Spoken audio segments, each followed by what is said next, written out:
अस्सलामुअलैकुम, very good morning. मां आहियां मुबशर हुसैन ऐं मूंसां गॾु मौजूदु आहे असांजे प्रोग्राम जी मेज़बान सबा अबड़ो।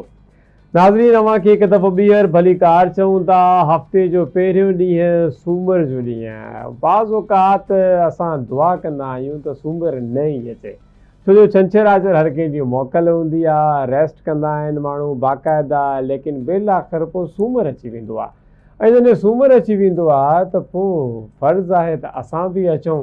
हूअं बाए द वे सूमर खां यादि आयो, सभा सिंधीअ में नालो बि हूंदो आहे सूमर, न सूमर ख़ान, सूमर बरो चयो, त असां उन सूमर जी ॻाल्हि नथा कयूं। नाज़रीन, असां ॻाल्हि करे रहिया आहियूं मंडे जी।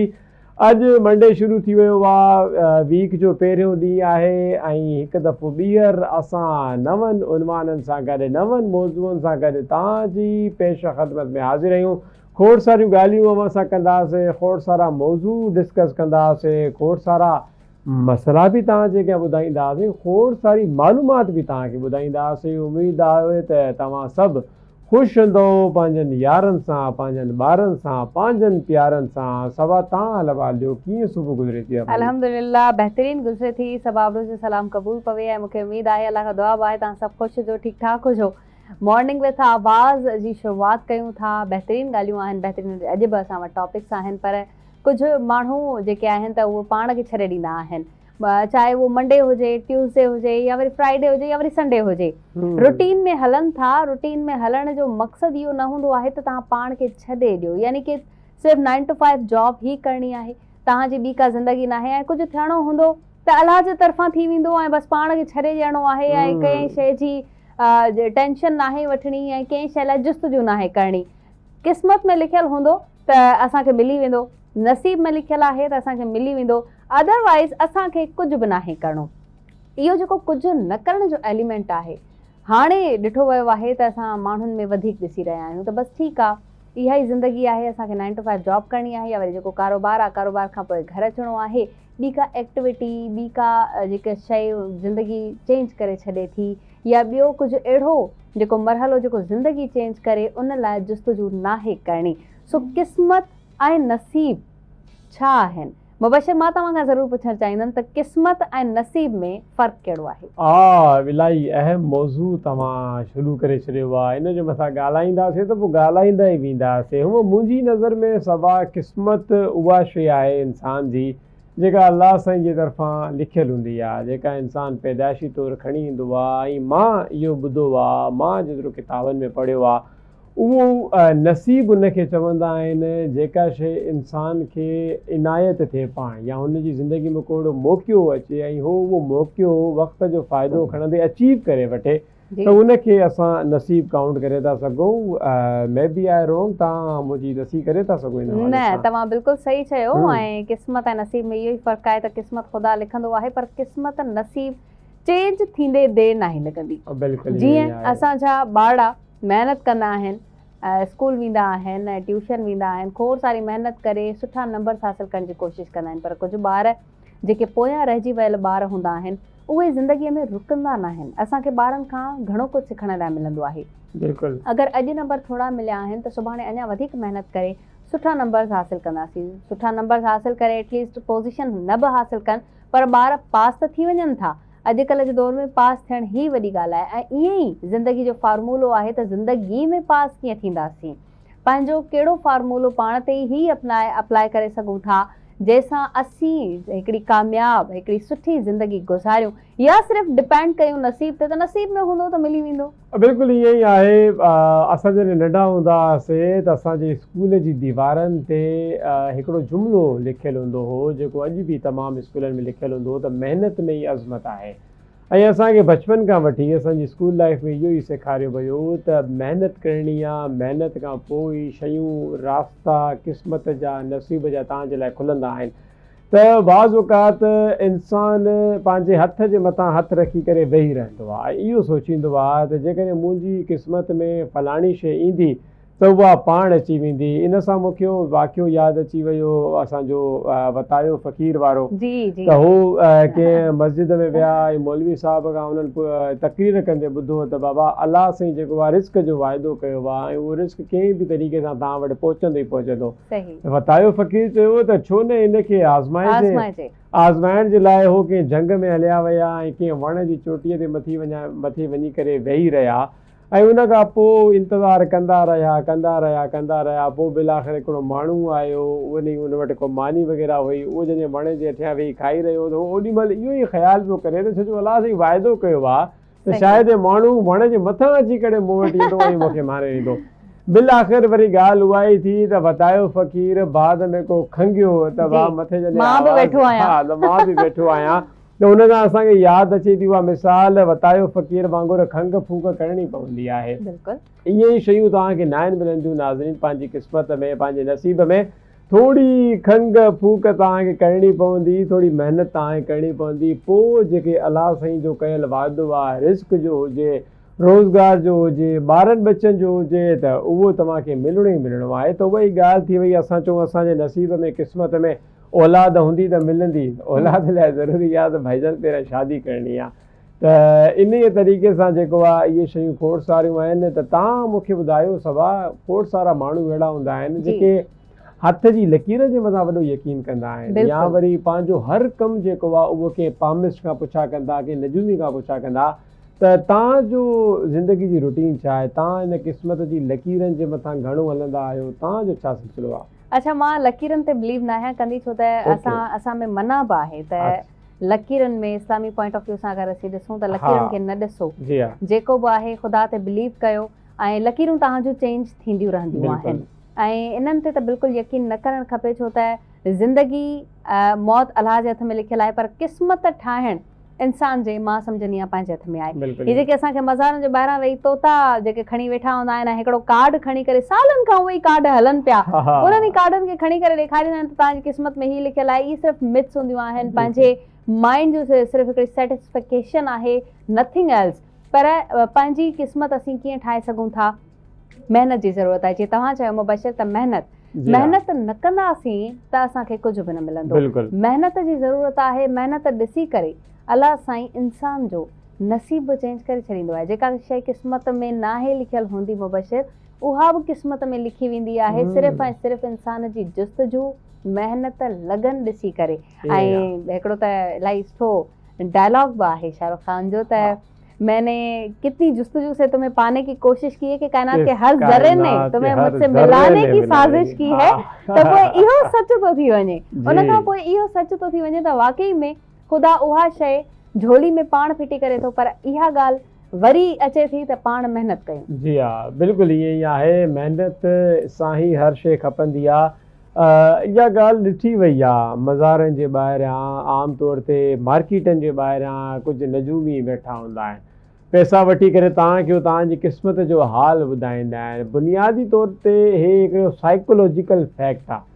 तव्हां इहो इन जे मथां गौर कजो जॾहिं नेक्स्ट टाइम तव्हांजो कॾहिं वञणु थिए त पहिरियां हो तव्हां सां न ॻाल्हि ॿोल कंदा त तव्हां छा कंदा आहियो तव्हांजी ज़िमेदारियूं छा आहिनि जॉब छा कंदा आहियो ज़िंदगी में छा थियो हले पोइ जेको जेको तव्हां उन्हनि खे जवाबु ॾींदो हो तव्हांजे जवाब मां हिकिड़ी शइ अख़ज़ करे तव्हांखे ॿुधाईंदा त यार तव्हांजी क़िस्मत में हीअं हीअं शइ आहे। इहो इनखे ईअं चई सघूं था त दुखती रख पे हाथ रखना ऐं उन खां पोइ जेको आहे तव्हां इहे सम्झंदा हो त यार अॻियो हमरात वाकई में बाक़ाइदा पहुतल आहे त असांजी ज़िंदगी में जेके बि शयूं ॿुधाए थो पियो उहे वाकई में लॉजिकल आहिनि इहे असांजी जेको आहे ज़हन जे मथां दिलि जे मथां लॻनि थियूं। अच्छा मुबशर तव्हांजी मां ॻाल्हि कटियां पई ऐं मां तव्हां खां ज़रूरु पुछणु चाहींदमि तव्हां को हथ जी लकीरुनि ते स्टार्स ते जीअं असीं पढ़ंदा आहियूं त उहो स्कॉर्पियो आहे लियो आहे पाइसिस आहे कहिड़ो स्टार आहे तव्हांजो तव्हां बिलीव कंदा आहियो छा स्टार पढ़ंदा आहियो रोज़ाना जी बुनियाद ते? मां स्टार्स त न पढ़ंदो आहियां मुंहिंजो पंहिंजो स्टार उहो लियो आहे अगस्त में मुंहिंजी बर्थडे ईंदी आहे त इन जी वजह सां त हे तव्हां उहा ई ॻाल्हि करे छॾी तव्हां दुखती रग ते हथु रखी छॾियो हिकु दफ़ो ईअं थियो हे माना हाणे थी थो सघे इहा असांजी एक्ज़िजरेट थी वञे इहा ॻाल्हि असांजी हिकु दफ़ो असां वियासीं ईअं की नजूमी वटि, अच्छा जॾहिं असां पंहिंजी नंढपिण जी उमिरि में हुयासीं ऐं हिकिड़े उन इश्क वारे मामलात में फेज़ असां में मुब्तला हुयो, जी। हुयासीं। हाणे असां बि दुआऊं कयूं पिया त साईं असांजो हे इश्क मिलणो ई मिलणो आहे, असांखे हासिलु ठीकु आहे। करणो ई करणो आहे। असां हुन वटि विया त जॾहिं क़िस्मत जी लकीर ॾेखारी त हुन चयो भाईजान हे छोकिरी त तुंहिंजी नसीब में आहे, तूं वेही रहो सुकून सां टेक लॻाए करे बाक़ाइदा गोॾे ते मथां गोॾो चाढ़े करे हे माई तोखे मिलणी ई मिलणी आहे। जी असां बि पोइ एफर्ट्स कईसीं, असांजो बसि ठीकु आहे हाणे त अचणी अचणी आहे। बिल आख़िर इहो थियो 4 साल खां पोइ उन असांजी जेका हुई उहा उनजी शादी थी वई। बंदि थी वई। अॼु हींअर यकीनन उन जा ॿार बच्चा हूंदा, तव्हांखे मामू चवंदा। ऐं इहो हींअर ॿारनि बच्चनि सां वेही करे जी। शायदि असांखे मथां ॾिसी रही हुजे। त उन खां पोइ मां इन नजूमियुनि खां तौबा कई, मां इन्हनि खे पोइ बाक़ाइदा बाइकाट कयो। मां चयो हाणे इन्हनि जी ॻाल्हियुनि ते हली करे कॾहिं बि पंहिंजे यकीन नसीब न जा आहे फ़ैसिला न आहिनि करणा नाज़रीन। अच्छा ॻाल्हि इहा बि वाकई तव्हां सच ॿुधायो ऐं इहे खोड़ सारे माण्हुनि सां थींदो बि आहे। जी। पर अगरि असीं फिल्म स्टार्स खे ॾिसूं था, कुझु सेलिब्रिटीज़ खे ॾिसूं था, उन्हनि पंहिंजी क़िस्मत आज़माई, पर शादी करण खां पोइ उन्हनि जो लक हलियो ऐं उहे हिन वक़्तु बहितर खां बहितरीन कमु करे रहिया आहिनि ऐं दुनिया में पाण खे मञराए चुका आहिनि। इहा क़िस्मत आज़माई आहे, इहो उन्हनि जो नसीब आहे, पर नसीब उहो ई महिनत सां खुलंदो आहे। सुनासीं खोड़ सारियूं ॻाल्हियूं आहिनि, खोड़ सारा टॉपिक्स आहिनि जेके डिस्कस कंदासीं मॉर्निंग विथ आवाज़ में। हिते वठूंदासीं नंढड़ो ब्रेक, तव्हां केॾा न वञो, वरी वापसि था अचो। ओके।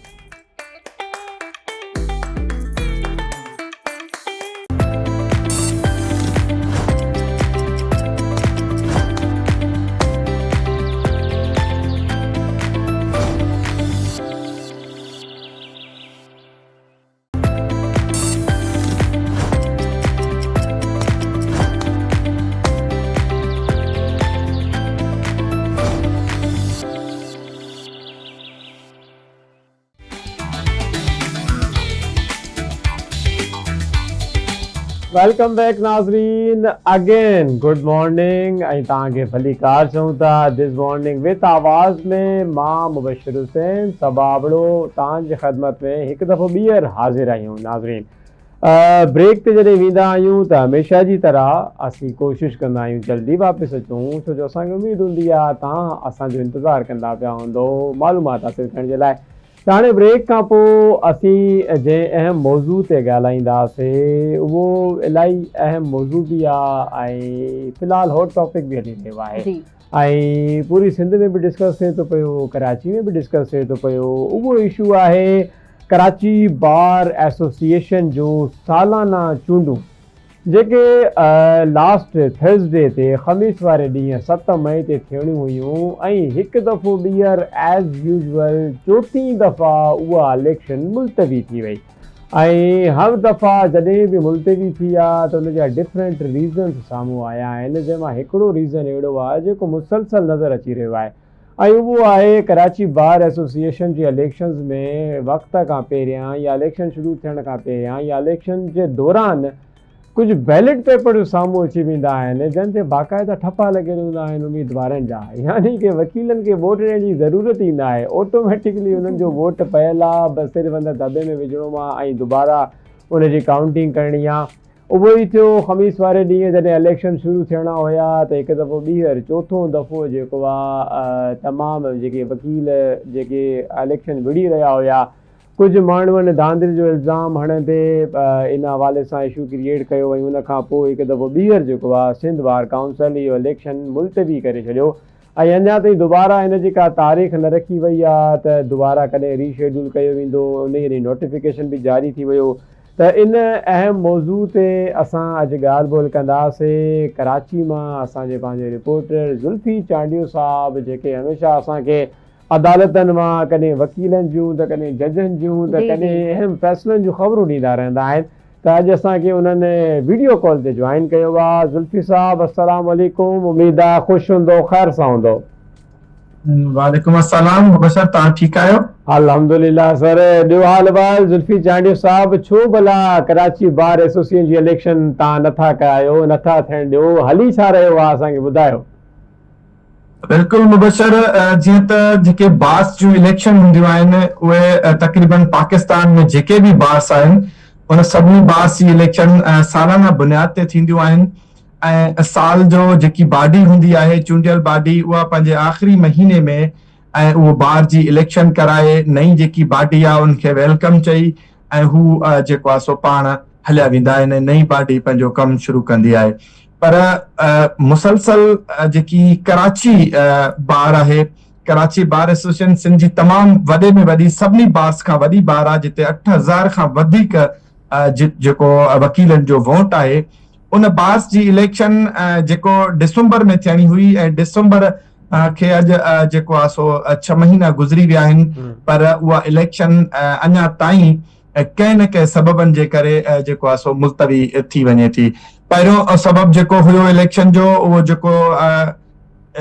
जज हुयो डिस्ट्रिक्ट जज हुयो जंहिंखे प्रिजाइडिंग ऑफिसर इलेक्शन कमिश्नर मुक़ररु करे रखियो वियो हो ऐं लास्ट टाइम जॾहिं मुकमल इंतज़ाम मुकमल हुया पोलिंग जो अमल शुरू थी चुको हुयो कुझु वोट बि पिया हुया त उन टाइम इहा ख़बर पई त जेको इलेक्शन कमिश्नर आहे उनजी तबियत अचानक ख़राब थी वई आहे जंहिंखे अस्पताल मूव कयो आहे जंहिंजे करे उहो इलेक्शन उते ई पोस्टपोन थी वई उन खां पोइ वकील बार जेकी एसोसिएशन जेकी अॻिली बॉडी हुई उन सिंध बार काउंसिल जो सीनियर वकील हुयो अकनवाज़ टालपर उनखे जेको आहे सो इलेक्शन कमिश्नर मुक़ररु कयो ऐं बाद में कुझु सबबनि जे करे उनखे हिकिड़ो ख़त वकीलनि जे तरफ़ां लिखियो वियो जंहिंखां पोइ हुन पाण ई इन तां रिज़ाइन ॾिनी उन खां पोइ वरी इहो अमल शुरू थियो मां तव्हांखे इहो बि ॿुधाईंदो हलां मुबशर त ही जेकी इलेक्शन जेकी आम रुटीन आहे जेकी वकीलनि जी इलेक्शन थींदी रहंदी आहे हर साल ते थींदी आहे ऐं उन में एॾो वॾो कॾहिं बि इशू न पैदा थियो आहे पर ही इलेक्शन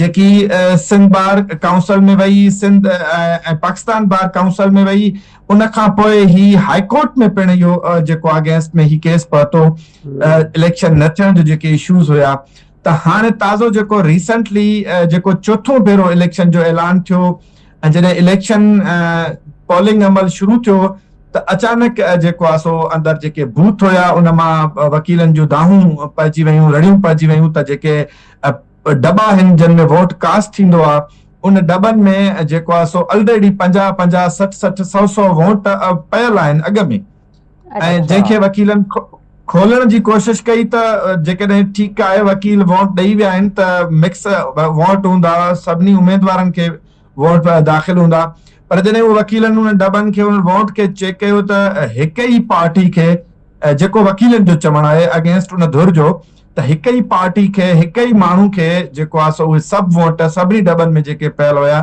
उहे जेको आहे सो मिलियल हुया जंहिं तां पोइ हंगामा आराई शुरू थी ऐं हिकु दफ़ो ॿीहर वरी चोथों भेरो इहा इलेक्शन मुलतवी थी वई उन खां पोइ मुख़्तलिफ़ धुरिन जेके वकील जेके ॿ धड़ा आहिनि मेन जेके ज़ाहिरी तौर ते ॿ धड़ा आहिनि उन्हनि हिक ॿिए जे मथां इल्ज़ाम बि लॻाया मुख़्तलिफ़ इल्ज़ाम हुया हिकिड़ी धुर जो इहो इल्ज़ाम हुयो त भई डबनि में वोट जेके पयल हुया ऐं उन खां अलावा कुझु अहिड़ा जेके वोटनि जा भरियल थेला पिण वकीलनि शो कया जंहिंजी वीडियोज़ पाण असां वटि अची वयूं आहिनि ऐं वकीलनि जो इहो चवणु आहे त इहे थेला सॼा वोट जा भरियल हुया जेके वोट उन्हनि में जेको आहे सो कास्ट थियल हुया उन्हनि में ठप्पा लॻल हुया ज़ुल्फी चांडो साहब हेॾो वॾो हिकिड़ो त इहो इशू हॉट इशू हली रहियो आहे छो त मुआशरे जा अहम पिलर चयो वेंदो आहे वकील साहिबान खे वकीलनि खे ऐं अगरि उहे ई धांधलियुनि में मुलविस हुजनि उहे ई बैलेट पेपर्स पहिरियां ई फिल करे हिकिड़े बॉक्सिस में विझी छॾनि त पोइ असीं इंसाफ़ जी उमेद कंहिंखां कंदासीं बिल्कुलु सबा तव्हांजी ॻाल्हि बिल्कुलु ठीकु आहे त ही असांजे मुआशरे में वकील हिकिड़ी तमामु वॾी जेको अहमियत रखे थो पर हाणे थियो छा आहे रिसेंटली तक़रीबन 6 खां 8 महीना या साल खणी चइजे त वकील जेके आहिनि मां त ईअं खणी चवंदुमि त या वकील जेको आहे सो उहे सियासत में काए पिया आहिनि या वकीलनि में सियासत काए पई आहे त वकील जेके आहिनि उहे मुसलसल मुख़्तलिफ़ जेके इश्यूज़ आहिनि उन्हनि ते जॾहिं हू एहतजाज कनि था धरणा आणनि था जंहिंमें ताज़ो तव्हां ॾिठो हूंदो त बबरले धरणो जेको बबरलो में लॻायो वियो हुयो पोइ घणो हाईलाइट थी विया आहिनि जी सही पिया चओ तव्हां बिल्कुलु बबरलो धरणे खां पोइ 26-27 तरमीम जी पिण कुझु वकीलनि जेके हिकिड़े धड़े जेको आहे उनजी मुखालफ़त कई ऐं उन खां पोइ कारपेट फार्मिंग वारो इशू हुजे या पीका एक्ट वारो इशू हुजे हाणे उन जेको धड़ो मुसलसल इहो अॻिले धड़े ते इल्ज़ाम लॻाए रहियो आहे जेको वकीलनि जो ग्रुप आहे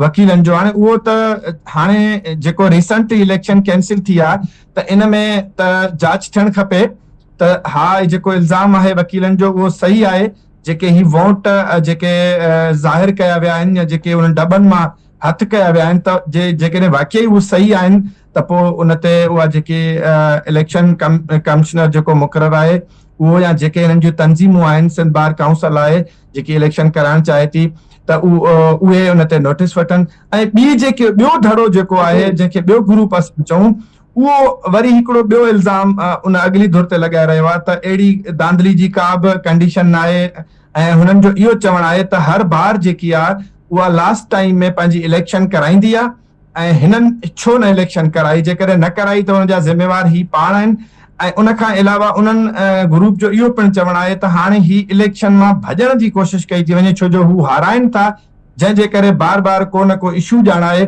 को न को एंगल ॼाणाए ऐं हू इलेक्शन खे पोस्टपोन कनि था जॾहिं त मां तव्हांखे इहो ॿुधाईंदो हलां त हिन टाइम जेके सिंध बार काउंसिल जी जेकी इलेक्शन थी हुई उन में जेको ॿ भेरा हिकु दफ़ो जनरल सेक्रेटरी ऐं ॿियो दफ़ो सदर रहंदड़ सरफराज़ मेतलो जेको हिन भेरे हाराए वियो ऐं जेको हसीब जमाली खटी वियो त हाणे हिकु जेको ग्रुप आहे जंहिंमें जेको सदर आहे आबिर नवाज़ वड़ाइच ऐं जनरल सेक्रेटरी गुलाम रहमान कोराई उन जी सपोर्ट जेको आहे सो हाणोको सदर जेको सिंध बार काउंसिल जो आहे हसीब जमाली करे रहियो आहे जॾहिं त ॿियो जेको ग्रुप आहे उनमें सदर आहे जीएम कोराई ऐं जनरल सेक्रेटरी अरशद शर आहे उनजो अॻूणो सिंध बार काउंसिल जो सदर सरफराज़ मेतलो जेको उन्हनि जी सपोर्ट करे रहियो आहे त तमामु वॾी सियासत थी वई आहे हिन टाइम हिन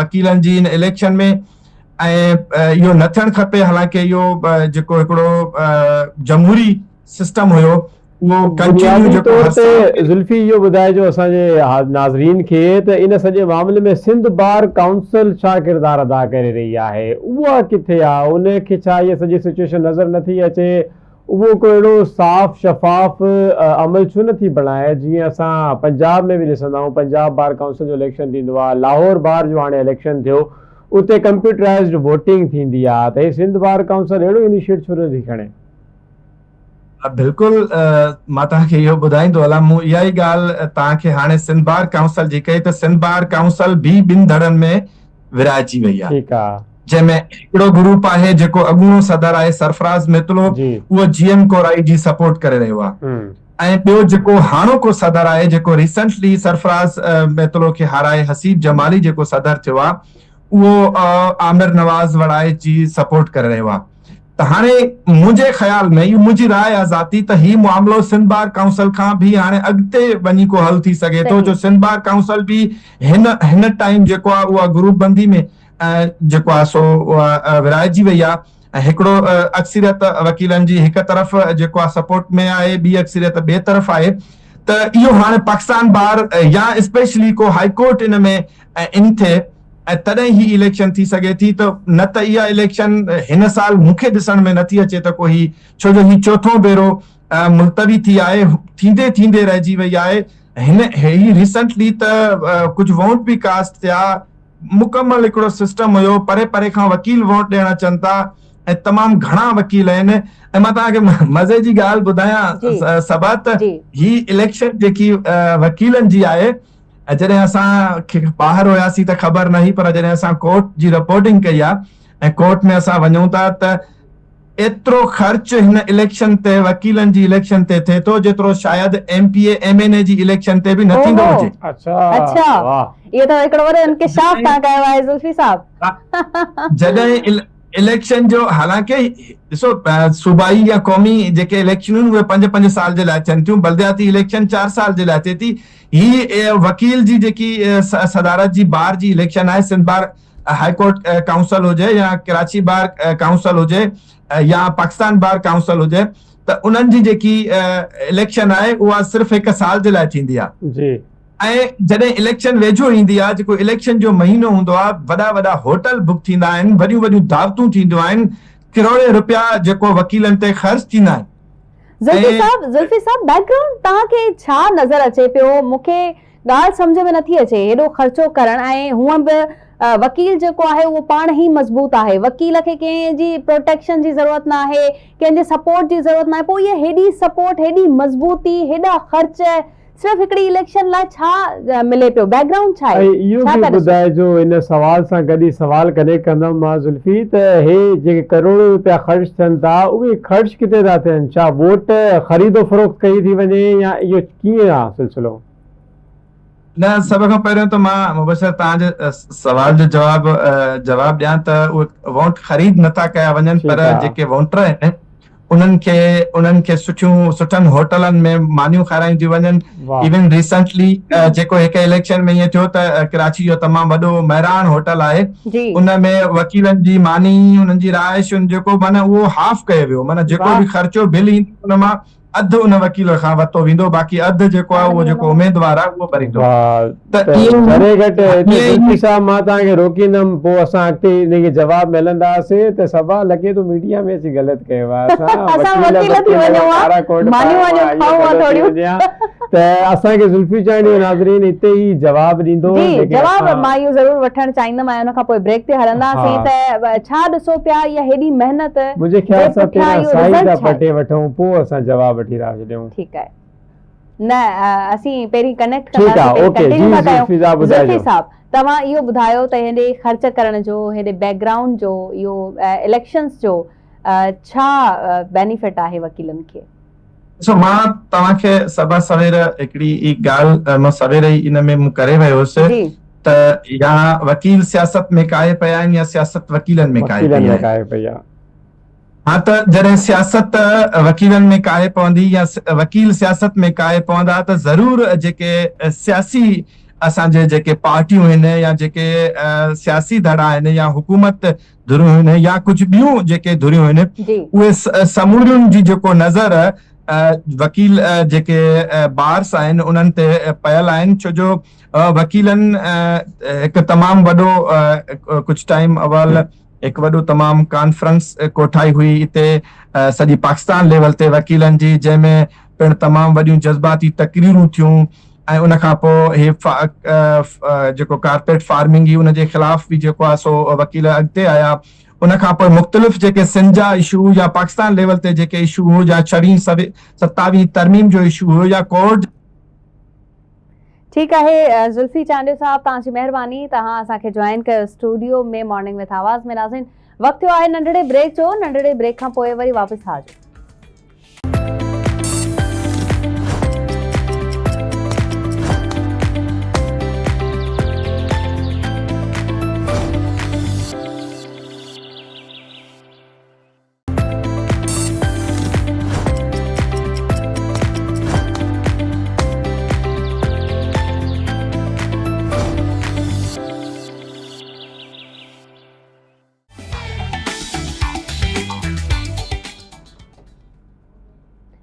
नाज़रीन, welcome back in morning with आवाज़। ही प्रोग्राम ॾिसी रहिया आहियो तव्हां आवाज़ टीवी ते। असीं तव्हां सां गॾु आहियूं सबा अबड़ो ऐं मुबशर हुसैन, ऐं असां वटि हिकिड़ो बहितरीनु टॉपिक आहे, हिकिड़ो बहितरीनु असीं हिकिड़े टॉपिक ते ॻाल्हाईंदासीं, हिकिड़े बहितरीनु नंढड़े महिमान सां ॻाल्हाईंदासीं, हुनखे कनेक्ट कंदासीं असीं, बल्कि उहो असां सां हिन वक़्तु कनेक्ट आहे, पर थोरो तारुफ़ असां तव्हां सां ज़रूरु करायूं। दुनिया में खोड़ सारो टैलेंट आहे, ख़ासि करे जेकी असांजी यूथ आहे, जेके असांजा नंढड़ा वरी ॿार आहिनि, उन्हनि में केतिरो टैलेंट आहे इहा असांखे बि ख़बर न आहे। पंहिंजे टैलेंट खे पाण सुञाणण जी कोशिशि कजे। ख़ासि करे इहो डिपेंड आहे घर वारनि ते त असांजे ॿारनि में कहिड़ो टैलेंट आहे, छोकिरो हुजे छोकिरी हुजे। अगरि उन्हनि खे पेंटिंग जो शौक़ु आहे त प्लीज़ उन्हनि खे करणु ॾियो। कुझु असांजा ॿार अहिड़ा हूंदा आहिनि जेके भितियुनि ते लिका पाईंदा आहिनि, पर असीं उन्हनि खे मना कंदा आहियूं त न, भितियुनि ते नाहे लिखिबो।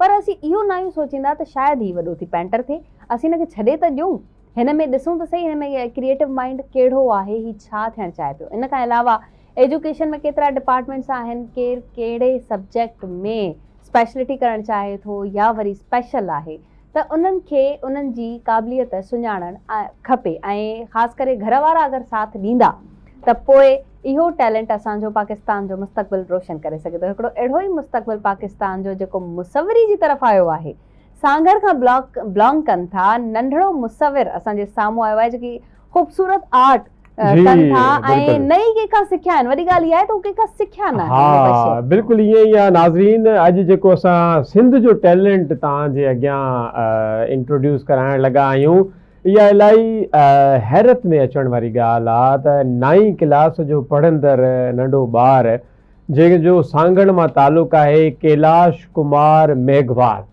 हो बाक़ाइदा ख़ूबसूरती तरीक़े सां आर्ट करे थो, मुसवराती कमु करे थो, स्केचिस ठाहे थो पियो ऐं बग़ैर कंहिं उस्ताद खां तरबियत हासिल करे, यानी उहो प्रैक्टिस करे करे बाक़ाइदा इहो कमु पाण सिखी वियो। हे बेसिकली मालिक साईं जे तरफ़ां ॾिनल उहे सलाहियतूं आहिनि जेके हर इंसान खे डिफरेंट अंदाज़ में ॾिनी वेंदियूं आहिनि।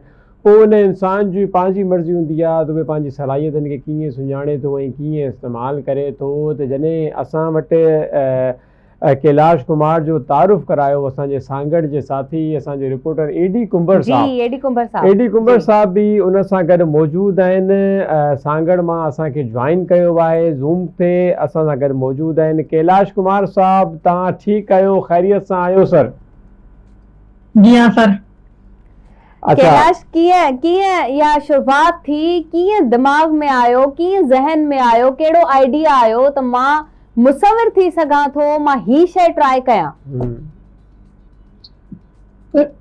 मूंखे ईअं आयो त मतिलबु नंढे हूंदे खां ई हिन जो शौक़ीन हुअसि त ॿिया ॿार मतिलबु काफ़ी कंदा आहिनि रांदियूं वग़ैरह, मूंखे हिन में शौक़ु कान हो। मूंखे ड्राइंग में, लिखण पढ़ण में हिन में शौक़ु हो, जंहिंमें मूं मतिलबु इहा शयूं ठाहियूं ऐं हिन में काफ़ी इंट्रस्टिंग वरिती। अच्छा, ही चवनि था त जॾहिं मां नंढो हुयमि, ही शायदि अञा पाण खे अलाए केतिरो वॾो सम्झनि पिया, लेकिन जेको हिन जो आर्ट आहे सभु इहो वाक़ई में हिननि खे वॾो करे थो पियो, हिन जो कद वॾो करे थो पियो। वरी ख़ासि करे जॾहिं असां छोकिरनि जी ॻाल्हि कयूं, छोकिरनि जी ड्राइंग भली न हूंदी आहे, इहा मां तव्हां सां पहिरियां बि डिस्कस कई आहे। हाणे मां इहो पहिरियां ई चवां पई तव्हांखे त तव्हां ॾिसो चयो त छोकिरियूं हमेशह आर्ट में फर्स्ट ईंदियूं आहिनि, हाणे ॾिसो असां वटि कैलाश आयो आहे। ईअं ई आहे त कैलाश कुमार, ॿुधाइजो केतिरनि सालनि खां तव्हां हे कमु करे रहिया आहियो? छोकिरा आम तौर ते आर्ट या ड्राइंग ठाहिण पसंदि ई न कंदा आहिनि, पोइ तव्हांजो भला कीअं हेॾां ध्यानु निकिरी वियो? सर आउं नंढपण में ड्राइंग ठाहिण जो शौक़ीन हुअसि। अच्छा, घणा साल कैलाश तव्हांखे थी विया आहिनि हे कमु कंदे? मूंखे सर नंढपण 14 साल खां थी विया आहिनि। अच्छा, ठीकु आहे, माशाअल्लाह। बिल्कुलु ठीकु आहे। असां हिकिड़ो सुवाल एडी कुंबर सां बि कंदासीं। एडी कुंबर साहब, तव्हां कीअं एक्सपोज कयो हिन असांजे टैलेंट खे, कीअं तव्हां ताईं हे पहुतो ऐं तव्हां हिन ताईं पहुता? जी बिल्कुलु, हिन ताईं पहुतुसि सोशल मीडिया ते हिकिड़ी मूं नंढड़ी क्लिप ॾिठी, असांजे साफ़ी सोशल वर्कर दोस्त पंहिंजे आईडी ते नशर कई हुई, पोइ मूं हुनजा पेरा खयां, हिन ताईं पहुतुसि। पोइ ही government higher secondary school Perumal में 9वीं क्लास जो शागिर्द आहे, पढ़ंदो आहे।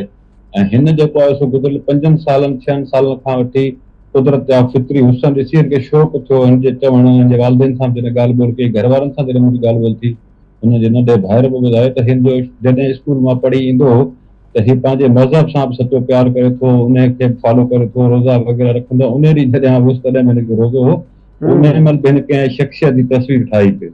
कुदरती फितरी हुसन ॾिसी वण टिण हिनखे शौक़ु थियो ड्राइंग कजे। पोइ हिन जेको आहे ड्राइंग जो कमु शुरू कयो ऐं हिन जी आवाज़ टीवी ते रिपोर्ट नशर थी, तमामु ज़बरदस्त हिनखे माण्हुनि जेको आहे सो चाहियो आहे ऐं हिन जो तमामु बहितरीनु हुनर आहे। हिनखे अवॉर्ड बि मिलियो कॉम्पिटिशन जे मुक़ाबलनि में, सांगड़ में जेके कॉम्पिटिशन जा मुक़ाबला स्कूली सतह ते, डिवीज़न लेवल ते, ज़िला लेवल ते जेके थींदा रहनि था, उन में हिनखे अवॉर्ड बि मिलियो। उन कॉम्पिटिशन में हिन पोज़ीशन बि हासिलु कई ऐं हिनखे उत्साह मिलियो त हिन कम खे वधीक तरजीह ॾिनी ऐं फारिग टाइम ते ही पेंटिंग कंदो आहे। आर्ट जी दुनिया जो जेको नंढो वॾो नालो आहे। कैलाश कुमार, इहो ॿुधायो त सभ खां पहिरीं पेंटिंग तस्वीर कहिड़ी ठाही तव्हां? कुदरत खे ॾिसी मां वणनि जी ऐं फ्लावर जी ड्राइंग ठाही। अच्छा, पोइ उन ते तव्हांखे का पोजीशन मिली, को गिफ्ट मिलियो, या पोइ उहा तव्हां किथे हई उहा तस्वीर, उहा यादगार तस्वीर, पहिरीं तस्वीर किथे हई तव्हां? मां यादगार तस्वीर जॾहिं आउं नंढे क्लास में पढ़ंदो हुउसि त मुंहिंजा नंढा ॿार हुआ ऐं उहे मूंखां ठाहिण जी कोशिशि कई, मां उन्हनि खे ठाहे ॾिनी। ऐं जॾहिं साईं ॾिठी त हुन तस्वीरूं वग़ैरह कढियूं मुंहिंजियूं त मूंखे बि वधीक उत्साह मिलियो। ठीकु आहे कैलाश कुमार हथ सां जेका पेंटिंग थियल आहे इन जूं कुझु तस्वीरूं असां सां आहिनि हिन जे हथ जूं तस्वीरूं वाह बहितरीन बहितरीन तव्हांखे ॾेखारूं था मुख़्तलिफ़ वीचारे ॿारहाड़ी जो माण्हू आहे ग़रीब माण्हू आहे वसाहिर जेको पेंसिल या आम रंग आहिनि उन्हनि सां इहे सभु जेको आहे सो कमु कयो आहे मुख़्तलिफ़ तस्वीरूं हुन ठाहियूं आहिनि हाँ बिल्कुलु बिल्कुलु नाज़रीन अभी ॾिसी रहिया आहियो सिंध जो टैलेंट बाक़ाइदा असां आम तौर ते पंहिंजे प्रोग्राम में ज़िक्र कंदा आहियूं सिंध हर हवाले सां तरक़ी करे रहियो आहे टैलेंट जे मामले में बि सिंध जे अंदरि खोड़ सारा अहिड़ा नौजवान ॿार मौजूदु आहिनि ऐं तव्हां ॾिसो सांगड़ जे इलाइक़े मां तालुक़ु रखंदड़ कैलाश कुमार जी भरपूर नमूने सां ड्राइंग तव्हां पंहिंजी स्क्रीन ते बि ॾिसी रहिया आहियो ऐं असांजा साथी एडी कुंबर बि अमांखे ॾेखारे रहिया आहिनि कैलाश कुमार इहो ॿुधाइजो तव्हांखे ज़ाती तौर ते ड्राइंग ठाहिण में पसंदि छा आहे हिकु हूंदो आहे स्केचिस वग़ैरह माण्हुनि जूं तस्वीरूं ठाहिणियूं हूंदियूं आहिनि ॿियो वरी नेचुरली जीअं कुदरती जीअं मां ॻाल्हि कयो था पिया वण टिण थी विया पखी थी विया परिंदा थी विया त तव्हां ज़्यादा शौक़ु छा रखंदा आहियो मां कहिड़ी शइ ठाहियां मां वण टिण ऐं जंहिंमें मां माण्हुनि जी काफ़ी तस्वीरूं ठाहियूं अच्छा माण्हुनि जूं कहिड़ियूं तस्वीरूं तव्हां ठाहियूं आहिनि कैलाश ही तस्वीरूं आहिनि जी जी सूर्य बादशाह सिंध जो वाह इनकलाबी अॻवान हो उन जी तस्वीर आहे जी ऐं हिन खां पोइ जेको आहे सो अब्दुल्ला हारून हो उन जी तस्वीर आहे माशाल्लाह वाह अच्छा ॿार अक्सर जॾहिं बि तस्वीर ठाहिण लॻंदा आहिनि त जना जी फ्रूट्स ठाहींदा आहिनि फातिमा जना जी तस्वीर ठाही आहे बहितरीन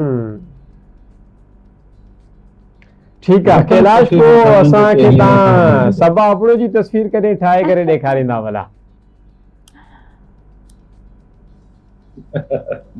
जी बस हाणे ठाहींदासीं ज़रूर ठाहिजो तव्हां फोटो मोकिलींदो त इंशाल्लाह ही कलाक में तव्हांखे पेंट करे हेॾा फोटो असांजा सोशल मीडिया ते पिया आहिनि अञा एडी साहब असां फोटो मोकिलियूं हाणे कैलाश असांखे पाण सर्च कंदो त आपी कीअं लॻंदी आहे ऐं मुंहिंजी उहा स्केच ठाही कोन्हे मां हिन सां शेयर कंदुसि जी ज़रूर शेयर कजो ऐं मां कैलाश जो इंतज़ार कंदमि त जीअं मुंहिंजी तस्वीर ठाहे जी त कैलाश इहो ॿुधाइजो तव्हां इन मौक़े ते कॾहिं सोचियो त तव्हां इन टैलेंट खे वधीक जेको आहे सिखी करे कंहिं उस्ताद वग़ैरह छो जो हे सॼो कमु तव्हां हिकिड़े बग़ैर उस्तादी जे करे रहिया आहियो तव्हां सां कंहिं राबते कयो त यार तुंहिंजी ड्राइंग ॾाढी भली आहे अचु मां तोखे सेखारियां या को कम वाले सां या इन वारे सां कंहिं राब्तो कुझु कयो तव्हां सां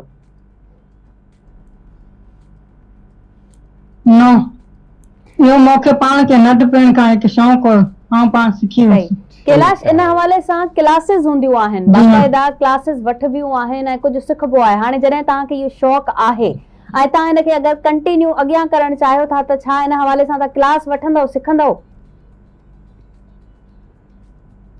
मूंखे शौक़ु आहे मुंहिंजी रीडिंग जा ऐं जीनियस थियणु चाहियां थो ऐं चाहियां थो हर शइ में जीनियस हुजां ऐं मुंहिंजो पीउ हिकु मज़दूर आहे जेको राज़े जो कमु कंदो आहे ऐं उहो पहिरीं काफ़ी बीमार हो ऐं चाहियां थो हिकु वॾे कॉलेज में पढ़णु चाहियां थो अगरि अव्हां मुंहिंजी मदद कंदो त महिरबानी थींदी ज़रूर ज़रूर बिल्कुलु तव्हांखे आवाज़ टीवी जे स्क्रीन ते हिन महिल सॼो सिंध ॾिसी रहियो आहे सॼो मुल्क ॾिसी रहियो आहे बल्कि दुनियावी लेवल ते तव्हांखे इन माण्हू ॾिसी रहिया आहिनि ख़ासि तौर ते असां पंहिंजे सिंध हुकूमत खां बि गुज़ारिश कंदासीं जेको असांजो सकाफ़त खातो आहे ऐं जेको तालीम खातो आहे उन्हनि सां गुज़ारिश आहे त हू हिन टैलेंट खे इस्तेमालु कनि ऐं हिन कैलाश कुमार मेघवार खे मज़ीद मौक़िया फ़राहम कनि ताकि पंहिंजो टैलेंट मज़ीद उजागर करे सघे मज़ीद सिखी करे सिंध जो नालो रोशन करे सघे यकीनन जॾहिं कैलाश चमकंदो त सिंध चमकंदी त इन हवाले सां जेके बि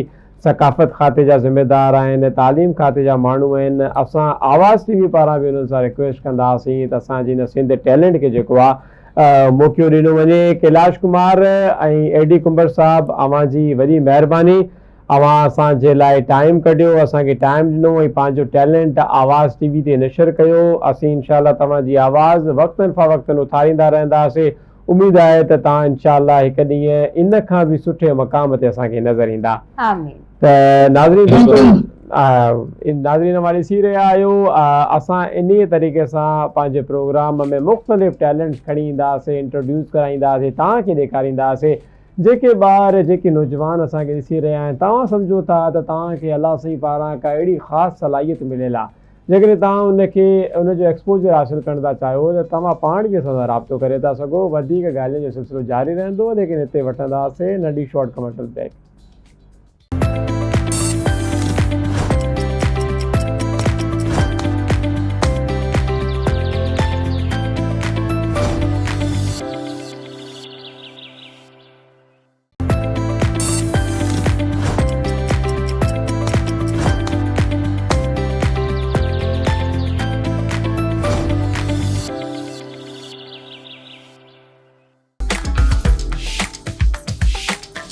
एक बार ॿीहर भलीकार मॉर्निंग विथ आवाज़ प्रोग्राम में मुबशर हुसैन ऐं सबा अबड़ो तव्हांजे साम्हूं ॿीहर हाज़िर आहिनि।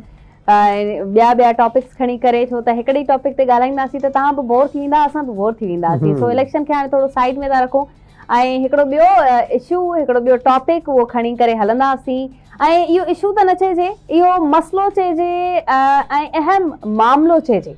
ऐं अहम मामिलो इन लाइ जो इहो हलंदड़ सदी खां वठी करे गुज़िरियल सदीअ ताईं या गुज़िरियल सदीअ खां वठी करे इन फ्यूचर बि असां इहो मसइलो डिस्कस कंदा ई रहंदासीं, छो त इहो किताबनि जो मसइलो आहे। इहो आहे अहम इशू किताबनि जो। त किताब पढ़णु, किताब लिखणु त परे जी ॻाल्हि आहे, असीं सोचे बि नथा सघूं त किताब पढ़ण खां असीं केतिरो परे थी विया आहियूं। असांजी यूथ केतिरा किताब पढ़े थी, केतिरो इंट्रस्ट वठे थी, ऐं अगरि नथी पढ़े त छो न। अॼु न बल्कि ही पूरो जेको हफ़्तो आहे किताबनि जो हफ़्तो, वर्ल्ड बुक्स वीक सेलिब्रेट कयो वञे थो। दुनिया में केतिरनि ई मुल्कनि खे इहो एज़ाज़ हासिल आहे त हू किताबनि जो हफ़्तो मल्हाइनि था ऐं इन सां गॾोगॾु किताब जी अहमियत ॿुधाइनि था त असां वटि किताब जी अहमियत आहे छा। मुबशर, असीं हमेशह ॾिसंदा आहियूं फॉरेन कंट्रीज़ में जॾहिं बि कोई माण्हू सैरो तफ़रीह लाइ वेंदो आहे, पंहिंजे फैमिली सां वेंदो आहे, त उन्हनि वटि किताब ज़रूर हूंदो आहे। बिल्कुलु ईअं ई सफ़र कंदा आहिनि त किताब हूंदो आहे, किताब गॾु हूंदो आहे। बिल्कुलु ईअं ई आहे नाज़रीन। लेकिन इहो बि ॾिठो वियो आहे वक़्त सां गॾोगॾु, ख़ासि करे असांजे मुल्क पाकिस्तान सिंध में हाणे इहो रुझान थोरो घटि बि थींदड़ लॻो आहे। इन करे वरी इन हिसाब सां अदबी मेला लॻाया वेंदा आहिनि, बुक फेयर लॻायो वेंदो आहे ताकी किताब पढ़ण जे हवाले सां माण्हुनि खे मोटिवेट कयो वञे, ॾेखारियो वञे। ऐं हर इंसान खे पंहिंजे अंदरि इहा आदत यूज़ करणु घुरिजे जॾहिं हू सफ़र ते निकिरे या काॾे हू ट्रेवल वग़ैरह करे, त किताब हिकिड़ो बहितरीनु हमसफ़र हूंदो आहे। किताब बहितरीनु साथी आहे, बहितरीनु साथी आहे। बिल्कुलु। ऐं असां ॻाल्हि कयूं जेकॾहिं सिंध आम तौर ते चयो वेंदो आहे सूफ़ियनि जी सरज़मीन आहे, उन ई मुक़ाबले में सिंध अदीबनि जी बि सरज़मीन आहे, शाइरनि जी बि सरज़मीन आहे ऐं इल्मु अदब जी जेको आहे इलाही पुराणी तहज़ीब सिंध जे अंदरि आहे। सिंध जेको आहे पंहिंजी कोख मां जेको आहे इलाही सारा अदीब जेके पैदा कया, उन्हनि जेको आहे इलाही ज़्यादा किरदारु अदा कयो। ऐं हाणे असां इन ई उनवान ते बि ॻाल्हाईंदासीं, तव्हांखे ॿुधाईंदासीं त किताब ज़िंदगीअ में केतिरो अहम किरदारु अदा करे थो सघे, उहो किताब तव्हांजो केतिरो बहितरीनु तरीक़े सां साथी बणिजी सघे थो पियो। ऐं शाह लतीफ़ खां वठी करे असीं ॾिसूं त किताब जी अहमियत केतिरी आहे, सत सरमस्त खे ॾिसूं त किताब जी अहमियत केतिरी आहे, शाइरी केतिरी सहेड़ी वई आहे, केतिरी जी ज़रूरत आहे। हिन वक़्तु बि किताब पढ़ण वारा माण्हू मौजूदु आहिनि, अख़बारूं पढ़ण वारा माण्हू मौजूदु आहिनि, पर उन्हनि में घटिताई ॾिठी वई आहे। इन हवाले सां नाज़रीन असीं राब्तो कयो आहे सीनियर असांजा कहिड़ा किताब लिखंदड़ आहिनि, लेखक आहिनि, राइटर, ऐं खोड़ सारनि मुल्कनि जो उन्हनि सफ़र कयो आहे, सफ़रनामा उन्हनि लिखिया आहिनि। गॾोगॾु मुबशर मां तव्हांखे ॿुधाईंदी हलां त फैज़ अहमद फैज़ जा हाफ़िज़ आहिनि। ॿिया कुझु माण्हू कंहिंजी शाइरी यादि कंदा आहिनि, कुझु माण्हू कंहिंजी शाइरी यादि कंदा आहिनि, पर हिननि फैज़ अहमद फैज़ साहब जी शाइरी यादि कई आहे जेका ॾुखे में ॾुखी आहे। असां सां अयूब ख़ासखेली साहब जन मौजूद आहिनि, बेहतरीन शाइर भी आहिनि, बेहतरीन राइटर भी आहिनि। अस्सलाम वालेकुम अयूब साहब। वालेकुम अस्सलाम। कीअं आहियो अयूब साहब, ठीकु आहियो? शुक्र आहे अल्लाह जा एहसान करण वारा मालिक जी। अच्छा, किताबनि जो पूरो हफ़्तो मल्हायो पियो वञे, हिकिड़ो ॾींहुं त हूअं मल्हाईंदा आहियूं असीं, उहा बि टॉपिक ज़िक्र कंदा आहियूं पंहिंजे प्रोग्राम में, पर ही पूरो हफ़्तो किताबनि जी अहमियत खे उजागर करण लाइ मल्हायो वञे थो। तव्हां छा चवंदो? कागज की ये महक ये नशा रूठने को है, कागज की ये महक ये नशा रूठने को है, ये आखिरी सदी किताबों से की है। वाह वाह वाह वाह वाह वाह वाह। बहितरीन। भेण जेसिं किताबनि जो जेसिं तालुक आहे त हाणे इन सभा मोहतरमा साहिबा नालो वरितो हज़रत शाह अब्दुल लतीफ़ भिटाई जो। जी शाह अब्दुल लतीफ़ भिटाई जी सॼी ज़िंदगी जेका आहे उन जो 56 जेको उनजो अरसो आहे 56% जेको आहे उहो सफ़र सियाहत ऐं ट्रेवलिंग में गुज़रियो आहे। ऐं उनसां सदाईं ॿ किताब हूंदा जेके बाक़ाइदे विहण जी जॻह ते कमु उन्हनि खे कतब आणींदो हुयो। जी उन में हिकिड़ी मौलाना उनजे मुर्शिद जी जेको आहे सो मसनवी हूंदी पंहिंजो रूमी साहब जी। जी हाणे तव्हां इन मां अंदाज़ो लॻायो त सिंध जो सरताज शाइर शाह अब्दुल लतीफ़ भिटाई अगरि कंहिंखां हू माण्हू जेको आहे सो मुतासिर हुयो त मौलाना रूमी उनजी मसनवी पाण सां गॾु खणी पियो घुमंदो हुयो सफ़र में। वाह सही। ऐं जेसिताईं ॿियो उन खां सवाइ हींअर अॼु जी दुनिया में असांजे सिंध जो हिकिड़ो तमामु वॾो डॉक्टर आहे डॉक्टर अनवर मक़सूद नूरानी साहब। तव्हां शायदि नालो ॿुधो हुजे, नेशनल अस्पताल वारो काइद आज़म जी अस्पताल जे साम्हूं। जी उहो पाकिस्तान जो तमामु वॾो डॉक्टर पंहिंजे शोबे में। जीअं अदीब साहब आहे पंहिंजो जेको आहे सो हिन में पंहिंजो SIUT आहे उनजो उन साईं जो ई चवणु आहे त दुनिया में सभ खां वॾो ॾुखिया कम आहिनि मुंहिंजे नज़र में। कहिड़ा? हिकिड़ो ॿार ॼणणु, अच्छा, ऐं ॿियो किताब लिखणु। वाह वाह। इनखे तव्हां कीअं डिफाइन कंदा? किताब लिखणु छो ॾुखियो आहे? छो त तव्हां पाण बि किताब लिखिया आहिनि। ॾिसो सभा जेको समझदार माण्हू हूंदो न जेको असांजा वॾा नाले वारा उस्ताद असां उनखां इहो सिखियो आहे। साईं शमशीर, साईं अब्दुल रहमान नकाज साहब वारा जेके बूढ़ा अब्दुल कादिर जूने जो मुझे तमाम घाटो दोस्त हो। मुझे बिन किताबन जी उन कराची में महूरत कई हिकिड़ो प्रेस क्लब में ॿियो आर्ट काउंसिल में बीमारी जी हालत में वीचारे जेको आहे उहे चवंदा हुआ त जॾहिं तव्हांजो नालो ऑनलाइन थिए थो त तव्हां पंहिंजे नाले जी हुरमत खे बरक़रार रखिजो। किताब में बोर्ड न हारजो, किताब में कंहिंजी अजाई सजाई तारीफ़ न कजो। किताब जेको आहे लिखण वक़्तु लिखी लिखी लिखी लिखी बार बार उनखे पढ़ो, उनखे सजायो, सिंगार कयो उनजो अखरनि जो, अखरनि खे जेको आहे माना ॾियो ऐं पछाड़ी जो पंहिंजो खून जिगर जेको आहे उनजे अंदरि तव्हां विझो ऐं पोइ किताब खे ॿाहिरि कढो त माण्हू चवनि त वाह वाह यार हिन जो किताब आयो कोन्हे, इलाही महीना थी विया आहिनि जेको आहे। जी अयूब ख़ासकरी साहब असां इन नुक़्ते खे बि डिस्कस कंदासीं ऐं तव्हां खां बि ॼाण हासिल कंदासीं। यकीनन तव्हां सिंध जी इलाही बर्क़ शख़्सियत आहियो असांजे लाइ। हींअर जिथे किताबनि जो पढ़ण जो रुझान घटि थी वियो आहे उते इन हवाले सां लिखण जो बि रुझान घटि थी वियो आहे। सिंध इन हवाले सां वॾी जेको आहे वॾी सरज़मीन रही आहे। जंहिं शाह अब्दुल लतीफ़ भिटाई खे जनम ॾिनो, सचल सरमस खे जनम ॾिनो, सिंध अदीबनि में शेख अयास खे जनम ॾिनो, सिंध अमर जलील खे जनम ॾिनो, अनवर पीरज़ादे खे जनम ॾिनो। त हाणे जो जेको फी ज़मानो आहे नौजवान असांखे नवां राइटर्स नज़र नथा अचनि, यूथ इन तरफ़ नथी अचे, इन जी छा वजह सम्झो था? असां असुल में इन जी आउं तव्हांखे वजह ॿुधायां। ॾिसो को ज़मानो हूंदो, आउं ॻाल्हि पियो कयां 80 जी, उन ज़माने में माण्हू पंहिंजनि ॿारनि खे गुल फुल आणे ॾींदा हुआ। घर में ॿारनि जी बारी नंढा नंढा किताब आणे ॾींदा, सिंधी अदबी बोर्ड जा ॿारनि खे। ॾिसो न ॿार जेका शइ को बि माण्हू जेको ऑडियंस आहे, हींअर आउं वेठो आहियां तव्हांजे चैनल ते, मूंखे ख़बर आहे माण्हू छा पसंदि थो करे, माण्हू माना छा what you want to eat, जेकर माण्हू तव्हांखे रब न ॾियो, तव्हांखे हलवो ॾियो त असांजो जेको रीडर जेको आहे उहो जेको आहे उन्हनि खे वालिदैन उनखे तलकीन नथा कनि त बाबा तव्हां जेको आहे सो किताबनि सां मोहबत रखियो, किताबनि सां दिलचस्पी रखो। किताब तव्हांखे रुगो अदब जी हद ताईं न, पर तव्हांजे लिखत में तव्हांजे रिटर्न जेका तव्हांजी आहे CSS में या कंहिं बि IT में उनमें निखार आणींदो, उनजो अलॻि मार्कूं आहिनि। जी बिल्कुलु। त उनजो ॾिसो तव्हां हींअर हिकिड़ी ॻाल्हि कई न त जेको किताब जेको आहे रीडरशिप घटि थी वई आहे, ॾाढो डिक्लाइन आहे, तेज़ी सां जी दुनिया में मोहबत तेज़ी सां ख़तम थी रही आहे। त उन लाइ चवंदा आहियूं उनखे बचायो, ख़ुदा जे वास्ते उनखे बचायो। आउं चवां थो जेको राकास हले पियो न, जेको ही डिजिटल वर्ल्ड जो राकास हले पियो न, इहो इहो ॻीह वेंदो असांजे जेको आहे न हिन खे किताबनि खे ऐं किताब सची ॻाल्हि आहे असां रुसी विया अथव ख़ुदा जो कसम अयूब ख़ासकली साहब कीअं बचाइजे किताब खे कीअं बचाइजे किताब जी वॾी अहमियत आहे किताब दोस्त आहे साथी आहे तन्हाई जो हमसफ़र आहे पर किताब खे बचाइजे कीअं अहमियत कीअं उजागर कजे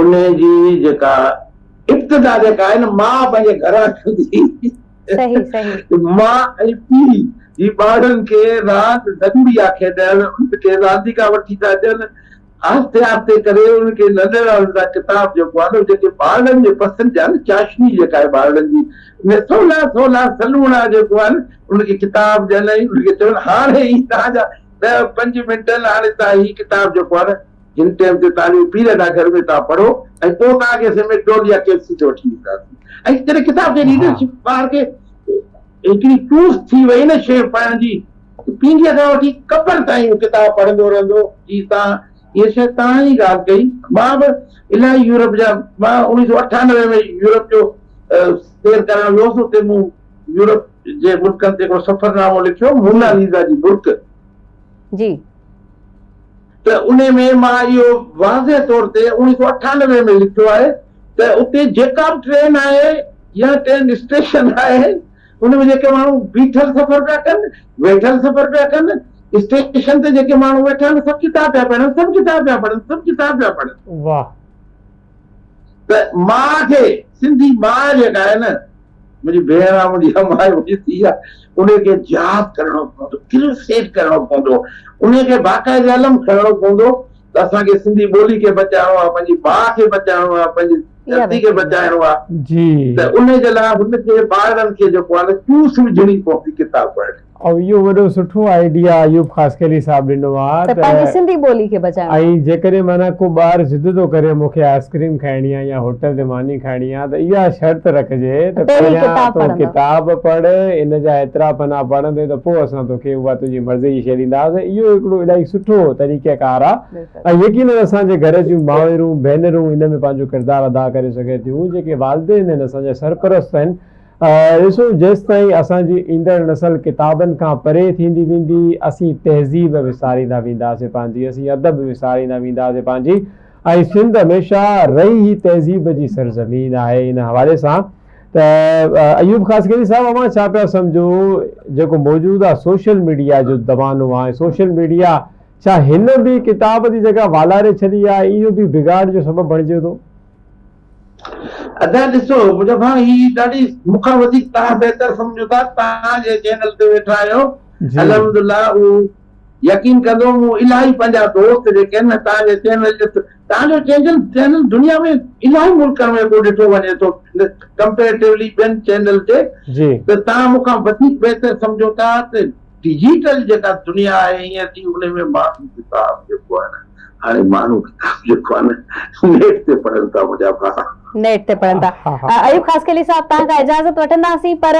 हाणे तव्हां खां वक़्तु थियो आहे थोरी शाइरी ॿुधण जो अगरि फेज़ न ॿुधोसीं त इहा ज़ाती थींदी बिल्कुलु मैडम ॾिसो सभा त हाणे ही ॻाल्हि पई थिए ॾिसो चवनि था काइनात में जेको हुस्न आहे न उहो ख़ातून जे थ्रू आहे मां ख़ातून चवंदुसि हुनखे ऐं ख़ातून खे जेको आसमान ते पुॼायो उहो शाइर पुॼायो आहे ख़ातून जी ऐं किताबनि जी ॻाल्हि पई थिए किताब माण्हू खोले थो न माण्हू हथनि जा लम्स रहिजी था वञनि जेको आहे ऐं रोमांस तव्हांखे हिकिड़ो रोमांस जो हिकिड़ो शहर थो ॿुधायां तव्हांखे वाह वाह जी हेलो जी जी जन्नतल फिरदौस आहिनि जी जन्नतल फिरदौस आहिनि ॿई कंजूं महराण जूं वाह वाह जन्नतल फिरदौस आहिनि ॿई कंजूं महराण जूं वे ही रुगो वाखाण जन बेला बनियूं महराण जूं वाह सुरमो विझी ॾेई फणियूं सुरमो विझी ॾेई फणियूं पाणी भरण लाइ पद मड़ियूं 5-7 ॼणियूं गॾिजी हलनि हेॾनि कंधनि सां कामड़ियूं वाह वाह वाह वाह वाह वाह वाह किनखे नथूं किन वींझड़ा किनखे नथियूं किन वींझड़ा उजरियल भरियल पाणी घड़ा किन कच्छ ते किन बेलड़ा लाड मां लुॾंदियूं अचनि ही लाडलियूं महिराण जूं जन्नतल फिरदौस आहिनि ॿई कंदियूं महिराण जूं वेही रुगो वाखाण जन बेला वञूं महिराण जूं। वाह वाह वाह अयूब वाह साहब। इलाही बहितरीन अयूब ख़ासकरी साहब तव्हां त माहौल सफ़ा ईअं माना शेरो शाइरी वारो करे छॾियो आहे। असां नाज़रीन डिस्कशन कंटिन्यू रखंदासीं, अयूब ख़ासकरी साहब असां सां गॾु मौजूदु रहंदा, लेकिन हिते वठंदासीं शॉर्ट कमर्शियल ब्रेक खां पोइ अॻे हाज़िर थियूं था।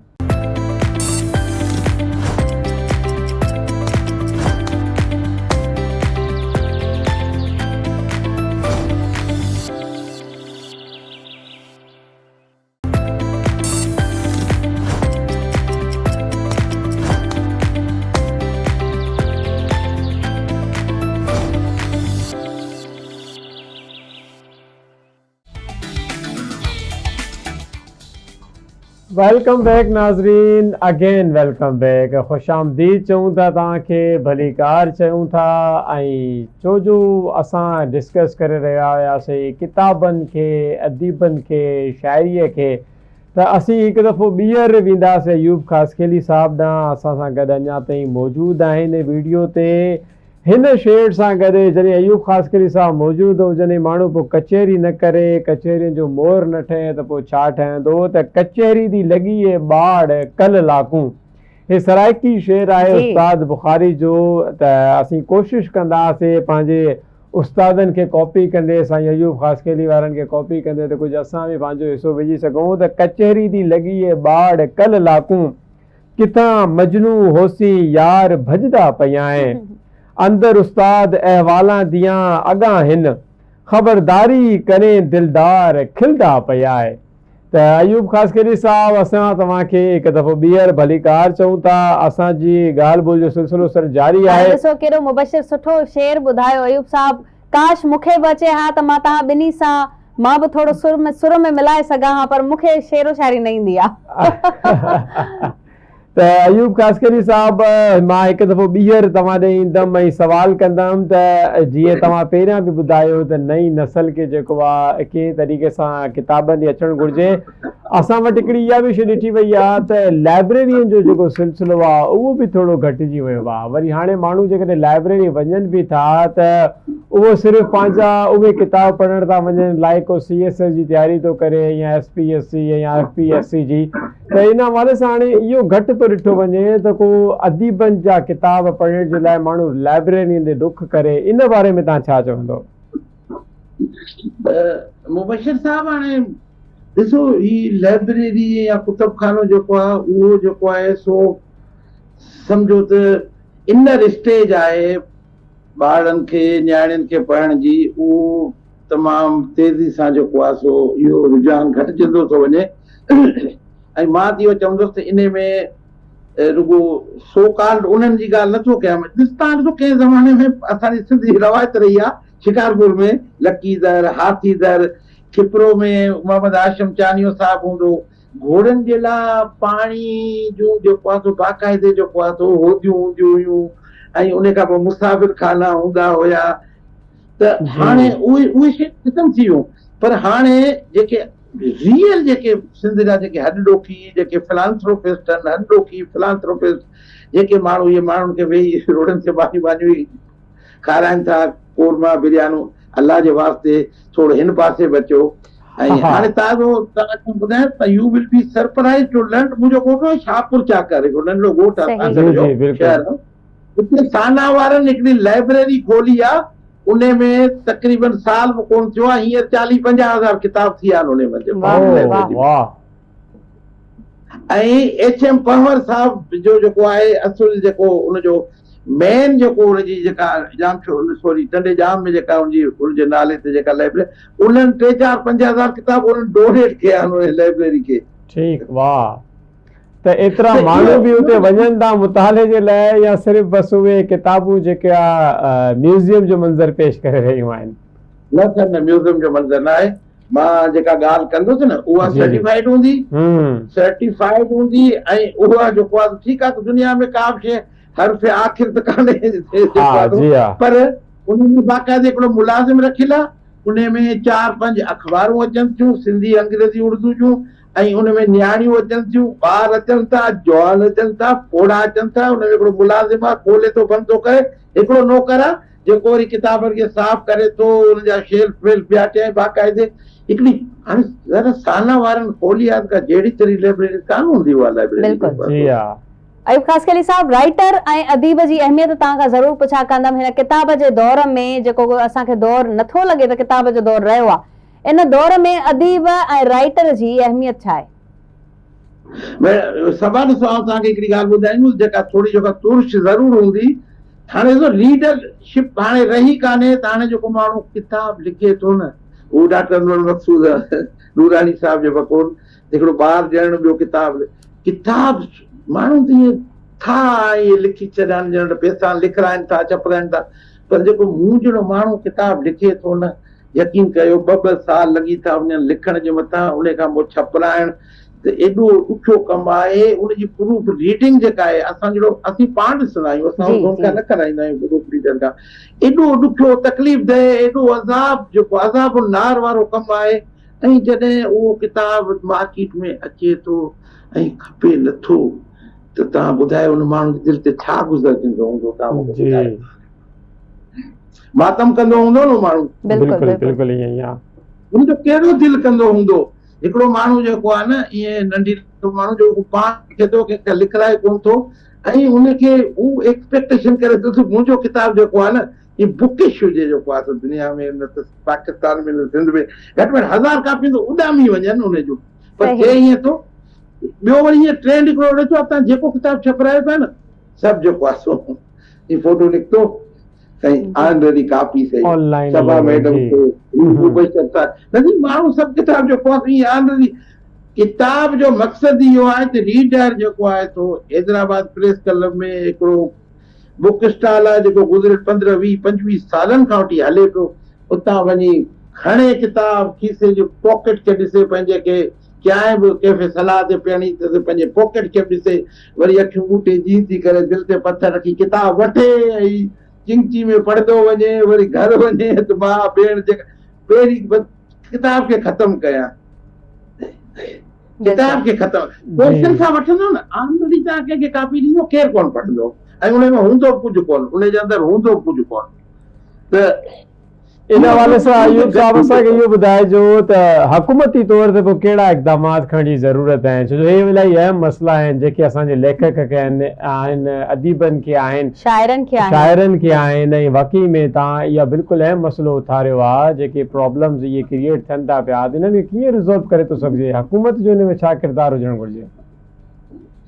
चाहे हुन में सब्सिडी ॾियनि, जेके माण्हू सुठा इन में जेको असांजो कल्चर डिपार्टमेंट हूंदा, हुनमें किताब जेको शो उहे सभिनी माण्हुनि खे सुञाणनि था। माण्हुनि जी जेका बि आहे न, हुनजी जनम कुंडली उन वटि आहे, जेके माण्हू 2-2 साल किताब ते 2-2 साल लॻाइबा आहिनि जेको आहे, तॾहिं किताब उहो जेको आहे न ईअं खराश तराश लोक पलक सही करे ईअं बाक़ाइदे ई पखी वांगुरु ई पर हणंदो अची मार्केट में। उनखे सब्सिडी ॾियनि न, उनखे थोरी घणी पाण नथा छपराइनि त घटि में घटि एतिरो कनि त सिंध में एजुकेशन डिपार्टमेंट खे लिखनि, सिंध में जेतिरा बि कॉलेज, यूनिवर्सिटियूं ऐं स्कूल आहिनि, उन्हनि सभिनी जी लाइब्रेरियुनि खे 50-50, 20-20, 100-100 कापियूं वठण जो पाबंद कनि, ठपोणी चवनि त बाबा हिननि खां वठो तव्हां जेको आहे। अयूब ख़ासकली साहब, हूअं बि राइटर असीं ॾिसूं था त खोड़ सारा आहिनि, पर असली राइटर जी सुञाणप कीअं थिए? अगरि सिंध हुकूमत या पाकिस्तान लेवल ते इहो इनिशिएटिव वरितो बि वञे त ख़बर कीअं पए त हा ही किताब असली लिखियल आहे, न कि कॉपी पेस्ट थियल आहे? ॾिसो सभा, इहा ॻाल्हि जेका आहे न, इहो जेको रीडर आहे न, जेको स्टॉल ते वञे थो न, स्टॉल ते त ईअं हीरा ऐं मोती पिया नी, ईअं जवाहर जड़ियल आहिनि जेको आहे न, माण्हू तो ख़ुदा जो कसम काफ़ी तव्हां ॾिठो हूंदो जेके मेडमात या बेगमात आहिनि या तव्हां जंहिंजी ही माण्हू ईंदो आहे न, बूट वठण वियो, कपिड़ा वठण वियो, का शइ वठण वियो, उते हिकिड़ी जॻह ते नज़र बीह रहे, पोइ अॻिते कान वेंदी आहे उन माण्हू जी। उनखे ख़बर आहे ही नालो जेको किताब ते लिखियल आहे न, माना इहो नालो माना हिकिड़ो सर्टिफिकेट आहे, हिन माण्हू जो किताब जेको आहे न, रुगो आऊं न पढ़ां त 100 माण्हुनि ॿियनि खे पढ़ायां ऐं दोस्त ख़ुशि थी लड़ी आहे। छा त अयूब ख़ासकली किताब ॾिनो आहे जेको असां हिन माण्हू जो नालो ई कोन ॿुधो आहे जेको आहे। जी असांखे इहो ॿुधायो अयूब खासकेली साहब, हींअर अमी कहिड़े किताब जो मुतालो करे रहिया आहियो? असांखे बि का रिकमेंडेशन असांजे नाज़रीन खे ॿुधायो कहिड़े किताब जो मुतालो हिन दौर में हींअर करे रहिया आहियो? मुबशिर साहब, मूंखे 1998 खां वठी टिल टू डेट आऊं जेको आहे क्लासिकल कंटेम्परेरी उर्दू ऐं सिंधी जी शाइरी हिफ्ज़ कयां पियो। वाह, बहितरीन। माना शाह अब्दुल लतीफ़ भिटाई जंहिंसां असां सभिनी माण्हुनि खे न रुगो पर सम्झो इबादत जे लेवल ते उन जा बि मूंखे सभई घटि में घटि शेर जेको आहे हुन जा नंढा ऐं वॾा यादि आहिनि। वाह वाह वाह। सर्वे सिजावली आहे, शेख हयात साहब जी उर्दू पोइट्री मूंखे एतिरी यादि आहे, एज़ वेल एज़ सिंधी पोइट्री। फैज़ साहब जी त लॉन्ग पोइट्री सॼी मुल्क कई आहे, गालिब आहे, उन खां सवाइ ॿिया आहिनि। ऐं मूं हिनखे जेको आहे न एज़ जेको आहे शोबो करे खयो आहे, जेको आहे जितां हुतां जा किताब पढ़ण खां पहिरीं कंहिं ज़माने में इहो हूंदो न बाबा, तव्हां जेको आहे स्पेशलाइज़ कयो कंहिं हिकिड़े जेको आहे सब्जेक्ट में, पंहिंजो जेको आहे सो दुनिया जी जेका तहज़ीब आहे उन ते कयो, तारीख़ ते कयो, तमदन ते कयो, जियोग्राफी ते कयो, एटोनॉमी ते कयो, इन ते कयो। त अॻे विराए ॾींदा हुआ यूनिवर्सिटी में जेको आहे छोकिरनि खे, बाबा ते स्पेशलाइज़ेशन कयो ऐं दुनिया में असांजो नालो थिए, तव्हांजो थिए। हितां हुतां जा किताब पढ़ण जेके तव्हांजे शोबे में तव्हांजे मिसाज जे मुताबिक़ न आहिनि। त मां मुसलसल जेको आहे न, मूं वटि हाणे जेको जेतिरा मुंहिंजे यकीन कयो मां जिते सुम्हंदो आहियां किताबनि में सुम्हंदो आहियां, मुंहिंजे घर में जेको सोफ़ो आहे उनजे भर में किताब आहिनि, वरी उनजे मथां किताब आहिनि, यकीन कयो ऐं उनजी ख़िदमत कोन थो करे सघां। थोड़ी शायरी थी वञे अयूब साहब, थोड़ी शायरी थी वञे। शायरी उससे पहले कि बेवफा हो जाए, चलो हम जुदा हो जाएं, क्यों नए दोस्त हम जुदा हो जाए। वाह वाह वाह वाह वाह। तू भी हीरे से बन गया पत्थर, मैं भी क्या से क्या हो जाऊं। वाह। और मजबूरियों का उज़्र करें और कहीं और मुब्तला हो जाए। वाह वाह वाह वाह वाह वाह। तू के यकता था बेशुमार हुआ, मैं भी टूटूं तो जा बजा हो जाऊं। वाह। इश्क भी खेल है मुकद्दर का, खाक हो जाए कीमिया हो जाए, अब के तू मुझसे मिले तो तुमसे यूं लिपटूं के तेरी कबा हो जाऊं। वाह वाह वाह वाह। बंदगी छोड़ दी हमने फरार, क्या करें लोग जब खुदा हो जाए। आए वाह अयूब साहब। वाह अयूब साहब, इलाही महिरबानी अवांजी सर, अवां असांखे टाइम ॾिनो, ख़ासि असांजे लाइ टाइम कढियो ऐं आवाज़ टीवी जी स्क्रीन ते पंहिंजो पैगाम पहुचायो, नई नस्ल खे पंहिंजो पैगाम पहुचायो ताकि उहो किताबनि सां दिलि लॻाए सघे, किताबनि जे वेझे अची सघे। नाज़रीन, असां सां गॾु मौजूदु हुया अयूब खासकेली, सिंध जी बर्क़ शख़्सियत, बाक़ाइदा नाले वारी ऐं शाइर, अदीब, हर हवाले सां असां हुननि जा थोराइता आहियूं। जन टाइम ॾिनो, सभा हे त उहा ई ॻाल्हि थी वई जितां प्रोग्राम जो शुरू थियो हुयो। अयूब खासकेली सां पुराणा ॾुख जॻाए करे हलिया विया, पंहिंजी शाइरी ॿुधाए करे। त मां त हींअर माना ज़रे घटि मुंहिंजा ॻोड़ अचण ते मां यादनि में सफ़ा गुम थी वियो आहियां, जेका ॻाल्हि प्रोग्राम जे शुरू में मां कई हुई। वरी तव्हांजी दुख थी हथ रखी छॾियो, वरी हिकु दफ़ो ॿीहर रखी छॾियो, इहो इलाही ज़्यादती करे विया आहिनि अयूब साहब आख़िर में। अच्छा, मां तव्हांखे थोरो बैक वठी वेंदमि, मां तव्हांखे ॻाल्हि थोरी तव्हांजे माइंड खे चेंज करण जी कोशिश कंदमि। मुबशिर, त असीं ॻाल्हि करे रहिया हुआसीं किताबनि जी, तव्हांखे कहिड़ो किताब पढ़ण जो शौक़ु आहे या वरी कॾहिं तव्हां पाण सां गॾु कैरी कंदा आहियो? हा बिल्कुलु, मां इलाही ज़्यादा किताबनि जो मुतालो कंदो आहियां जॾहिं सफ़र ते वेंदो आहियां, ट्रैवल कंदो आहियां, ऐं ज़िंदगी जो मुंहिंजो ईअं सम्झो तक़रीबन 60% जेको हिसो आहे उहो ट्रैवल में ई गुज़रंदो आहे, बाक़ी 40% ॿिया कमकार हूंदा आहिनि। त हींअर मां जेका किताब पढ़ी रहियो आहियां उहा एडोल्फ हिटलर जी जेका आहे उहा बायोग्राफी आहे, उनजो मां मुतालो करे रहियो आहियां। उन खां पहिरियां बि हिकु ॿ किताबूं मां ख़तमु करे चुको आहियां। तव्हां हाल अहिवाल ॾियो, तव्हांजी छा रूटीन आहे किताबनि जे हवाले सां? अच्छा, मां शेक्सपियर खे घणो पढ़ंदी आहियां, छो त हू ड्रामाटिस्ट आहिनि, नॉवलिस्ट आहिनि, ऐं गॾोगॾु लव ते घणो लिखियो आहे हुननि। जीअं शाह लतीफ़ जूं सूरमियूं आहिनि, शाह अब्दुल लतीफ़ भिटाई साहब जन औरत खे घणो साराहियो आहे, उन्हनि ते लिखियो आहे। मां उहो खोड़ सारो पढ़ंदी आहियां, छो त मां रोमेंटिक शाइरी, रोमेंटिक किताब घणा पढ़ण जी कोशिशि कंदी आहियां। सो इहे पाण सां गॾोगॾु रखणु घुरिजनि किताब तव्हांखे, जेको बि जंहिंजो किताब आहे जंहिंसां दिलि लॻी हुजे या वरी जेको पढ़ण जो दिलि करे, त उहो पाण सां ज़रूरु कैरी करणु खपे। अगरि तव्हांखे कोई दोस्त नथो मिले, तव्हां जी। दोस्त सां नथा ॻाल्हाइणु चाहियो, किताब तव्हांजो सुठो दोस्त आहे, उहा तव्हां सां ॻाल्हाईंदी। उहो तव्हां सां ॻाल्हाईंदी। बिल्कुलु ईअं ई आहे। बिल्कुलु नाज़रीन, पंहिंजी ज़िंदगी जे अंदरि किताबनि जे मुताले खे लाज़मी तौर ते खणी अचो। किताब अच्छा, हिकिड़ो आख़िरी अगरि मां जुमिलो चवां, जी ज़रूरु। अच्छा, जॾहिं मौला अली अलैहिस्सलाम जन जो हिते मां कॉल ज़रूरु शामिल कंदमि, उहो पढ़ाईअ जे हवाले सां ई आहे। त उन्हनि चयो, उन्हनि जो फरमान आहे त जॾहिं मां चाहींदो आहियां त मां अलाह सां ॻाल्हायां त मां क़ुरान पाक पढ़ंदो आहियां, ऐं जॾहिं मां चवंदो आहियां त अलाह मूंसां ॻाल्हाए त मां नमाज़ पढ़ंदो आहियां। वाह वाह, केॾो न सुठो। बिल्कुलु बिल्कुलु ईअं कॉल ई आहे, आहे। इहो जी। इलाही बहितरीनु कॉल आहे। ऐं असांखे इहे ई नाज़रीन किताबनि जो मुतालो पंहिंजी ज़िंदगी में करणु घुरिजे। किताब तव्हांखे ज़िंदगी जा खोड़ सारा तजुर्बा ॾींदी आहे, सेखारींदी आहे, ऐं डिफरेंट शयूं तव्हां उन्हनि खां जेको आहे सिखी था सघो। किताब खे पंहिंजो हमसफ़र बणायो, पंहिंजो साथी बणायो, पंहिंजो राज़दार ॿुधायो। इन हवाले सां असांजो अॼु जो प्रोग्राम हिते इख़्तिताम ते पहुचे थो पियो। जॾहिं ईंदा आहियूं त वेंदा बि आहियूं। हाणे मुंहिंजे ख्याल सां गंज टाइम थी वियो आहे, असांखे वञणु घुरिजे। ॿिया कम बि खोड़ आहिनि, ख़बरूं बि पढ़णियूं आहिनि, घर बि वञिणो आहे। त नाज़रीन, अॼु असां मुख़्तलिफ़ मौज़ूअनि ते ॻाल्हायोसीं। हिकु दफ़ो ॿीहर तव्हां असांखे ॾिठो पंहिंजी स्क्रीन ते। सुभाणे असां वरी कंहिं नए टॉपिक ते, नए मौज़ू ते अची करे तव्हां सां ॻाल्हि ॿोल कंदासीं।